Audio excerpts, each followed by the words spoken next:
സാധാരണക്കാരന്റെ നടുവൊടിച്ച 10 ദിവസത്തിനിടെ 4ാം തവണയും petrol diesel വില കൂട്ടി കേന്ദ്രം. പെട്രോളിന് ₹2.61 ഡീസലിന് ₹2.71 കൂട്ടിയത്. ഇതോടെ മെയ് 15 ശേഷം 7.5 രൂപയുടെ വർധനയാണ് ഉണ്ടായത്.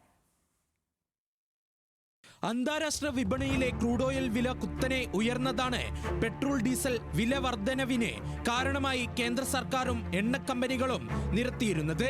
എന്നാൽ ക്രൂഡ് ഓയിൽ വില കുറയുമ്പോഴും രാജ്യത്ത് ഇന്ധനവില കൂടുകയാണ്. ഇന്ന് മാത്രം പെട്രോളിന് വർദ്ധിപ്പിച്ചത് ₹2.61, ഡീസലിന് ₹2.71. മെയ് 15 മുതലാണ് ഘട്ടം ഘട്ടമായി വില വർദ്ധിപ്പിക്കാൻ എണ്ണക്കമ്പനികൾ തുടങ്ങിയത്. 10 ദിവസത്തിനിടയിലെ 4ാമത്തെ വർധനയോടെ പെട്രോൾ ഡീസൽ വിലയിൽ മാറ്റം വന്നത് ഏകദേശം 7.5 രൂപ.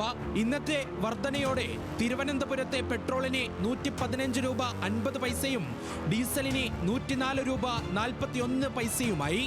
വില കൂടിയതോടെ മറ്റു ജില്ലകളിലും ഡീസൽ വില 100 കടന്നു. എറണാകുളത്ത് ഡീസലിന് ₹102.43, പെട്രോളിന് ₹113.51 പുതുക്കിയ വില. ഒരു ബാരൽ ക്രൂഡ് ഓയിലിന്റെ വില $100 താഴെയാണ് നിലവിൽ. വില കുറയുന്നുണ്ടെങ്കിലും നേരത്തെ $100 കടന്നപ്പോഴുള്ള നഷ്ടം നികത്താനാണ് വർധനയെന്നാണ് എണ്ണക്കമ്പനികളുടെ വാദം. ഹോർമുസ് കടലിടുക്കിലൂടെയുള്ള ചരക്ക് ഗതാഗതം സാധാരണ നിലയിൽ ആകാത്തതും വില വർധനവിന് കാരണമായി ചൂണ്ടിക്കാട്ടുന്നു. ഇന്ധനവില കുത്തനെ ഉയർന്നതോടെ ഉപഭോക്തൃ സംസ്ഥാനമായ കേരളത്തിൽ നിത്യോപയോഗ സാധനങ്ങളുടെ വിലയും വർദ്ധിച്ചു തുടങ്ങി. അവിടെയും ദുരിതത്തിലാകുന്നത് സാധാരണക്കാരൻ തന്നെ. ജീവിത ചെലവ് കൂടും, കിട്ടുന്ന സാലറി ഒന്നും തികയാതെയാവും, അങ്ങനെ സേവിങ്സ് കുറയും, അങ്ങനെ പല പ്രശ്നങ്ങളും. എല്ലാ ദിവസവും ഇങ്ങനെ വർദ്ധിപ്പിക്കാൻ പറയുന്നത് ജനങ്ങളെ പറ്റിക്കുക കൂടിയാണ്.